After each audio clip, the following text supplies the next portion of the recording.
ये है वो इंडिया की हाईएस्ट बंजी जंपिंग जो अभी हम करने वाले हैं थोड़ी देर में। स्वर्ग में ही रह रहे हैं, सामने गंगा माँ बह रही है। तो भाई साहब हालत हो गई थी टाइट।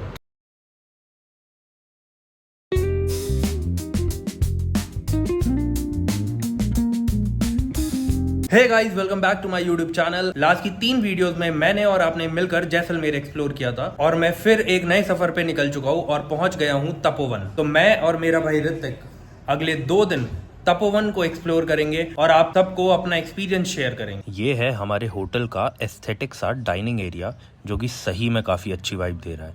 अब यहाँ बैठकर ब्रेकफास्ट करते हैं एंड फिर निकलते हैं। हमने ट्रैवलिंग का सबसे कन्वीनियंट पार्ट स्कूटी लेना वो हमने ले लिए। आज हमारा प्लान है कि हम ऋषिकेश में बंजी जंपिंग करेंगे और रिवर राफ्टिंग अगर आज होती है तो आज करेंगे, नहीं तो कल करेंगे। और बाकी जितनी भी जगहें हैं जो भी एक्सप्लोर करने वाले हिडन एरियाज़ हैं वो भी एक्सप्लोर करेंगे। ये हंसी वादियाँ, ये खुला आसमां, आ गए हम कहाँ। अगर हेलमेट नहीं पहना होता तो माँ कसम मूवी स्टाइल में ऐसे ही गा रहा होता, पर ऐसे चलते फिरते यमराज लोगों की वजह से 2 गज की दूरी और हेलमेट है बहुत जरूरी। तो जल्दी जल्दी इन मोहतरमा से रजिस्ट्रेशन करवाकर, मौत का पर्चा भरकर और इन सभी लोगों को टाटा बाय बाय बोलकर हम निकलते हैं हवा में उड़ने। पर पहले मैं आप लोगों को प्राइस लिस्ट दिखा देता हूँ ताकि व्लॉग थोड़ा इन्फॉर्मेटिव भी हो जाए। ये है वो इंडिया की हाईएस्ट बंजी जंपिंग जो अभी हम करने वाले हैं थोड़ी देर में। और ये लड़का नीचे आया, आपको शायद दिख नहीं रहा होगा, इसके पीछे चला गया। बट भाई साहब पता नहीं क्या हालत होगी हमारी थोड़ी देर में।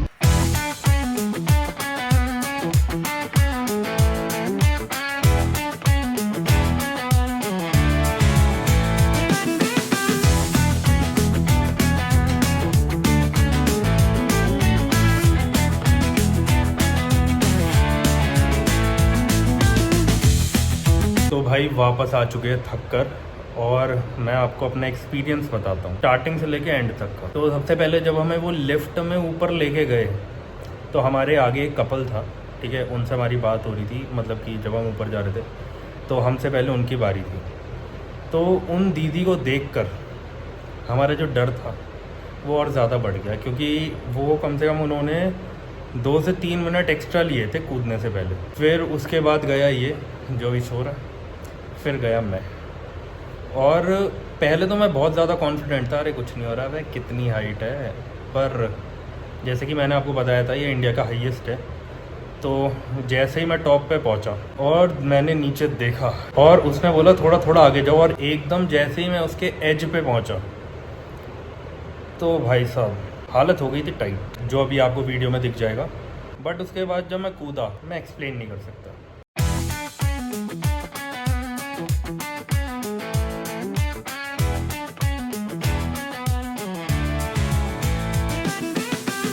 अब टाइम हो गया पेट पूजा का। तो हमने मंगवाया बटर मसाला, आलू जीरा एंड तवा रोटी, एकदम सिंपल रोटी। हम तो सो गए थे कम से कम 4-5 घंटे, क्योंकि वैसे भी यहाँ पे बहुत ज़्यादा जाम है, बहुत ज़्यादा रश है और बाहर हो चुका है एकदम अंधेरा।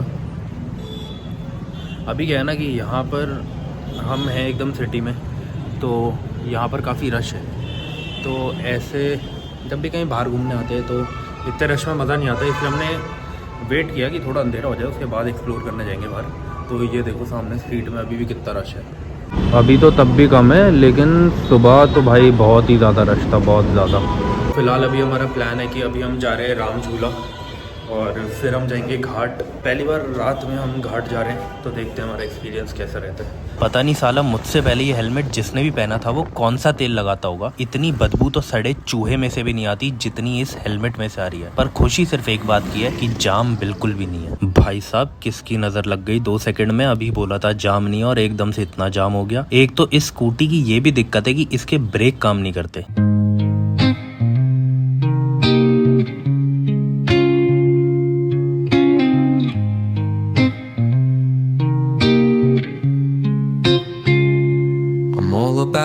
इस घाट में आकर जो शांति एक ट्रैवलर को चाहिए होती है वही शांति मिल रही है। पानी की आवाज़ और आराम से बैठ जाओ, बिल्कुल रश नहीं है, मज़ा आ गया, दिल खुश हो गया।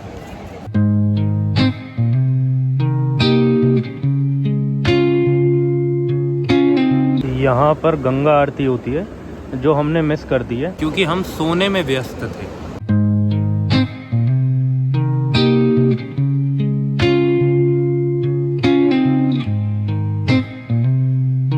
अभी करेंटली हम जिस जगह हैं वो है स्वामी नारायण आश्रम। कि यहाँ पर जो लोग रह रहे हैं वो इतने प्रिविलेज्ड हैं या फिर मानो कि वो स्वर्ग में ही रह रहे हैं, क्योंकि इतना अच्छा उनके पास वॉकिंग एरिया है, सामने गंगा माँ बह रही है, जब भी उनका मन करे वो गंगा आरती एक्सपीरियंस कर सकते हैं, गंगा आरती ले सकते हैं।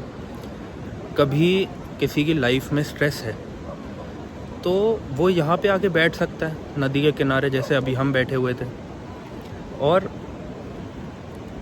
ये जो पानी की आवाज़ है ये अपने आप में ही मन को इतना खुश कर देगी जो कोई थेरेपी नहीं कर सकती। इतनी पीसफुल और सुंदर जगह से वापस निकलकर हम आ गए हैं कंक्रीट के महलों के बीच में। शोर से आपको पता चल ही रहा होगा। और बताऊं अभी यहाँ पर 10 बज रहे हैं और 10 बजे भी जाम दिखाऊं आपको, ये देखो।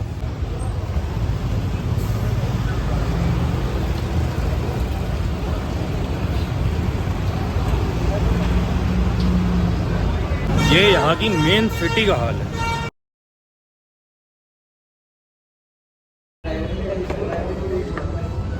तो भाइयों डिनर हो चुका है और डिनर करके अभी वापस जा रहे हैं अपने होटल की तरफ। बाकी आपने वीडियो में देखा होगा जिस जगह हम डिनर करने गए थे उस जगह मत जाइएगा, ना सर्विस अच्छी है और खाना ही okay but service is not at all good.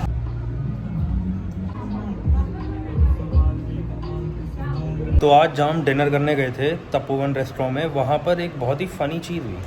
जैसे ही मैंने वहाँ पे एंट्री करी अंदर तो एक लड़का एकदम से उठ के मुझे बोलता है, और आयुष भाई क्या हाल है।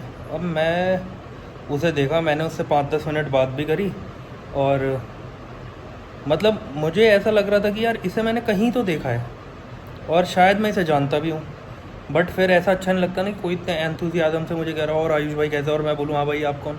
तो फिर इसलिए मैंने 5-10 मिनट बात करी और फिर जब ऋतिक ने मुझसे पूछा कि भाई ये कौन था, तो मैंने बोला भाई याद नहीं आ रहा बस। आपके साथ भी ऐसा होता है क्या? तब से मेरे दिमाग में यही चल रहा है कि कहीं तो देखा कौन था। आज के ब्लॉग के लिए बस इतना ही है और हम कल मिलते हैं। कल हम एक सीक्रेट वाटरफॉल एक्सप्लोर करने जा रहे हैं। कुछ चीज़ें हैं जो कि आपको कल के ब्लॉग में ही पता चलेगी। तो bye bye, good night and अब हम मिलते हैं अपने अगले ब्लॉग में।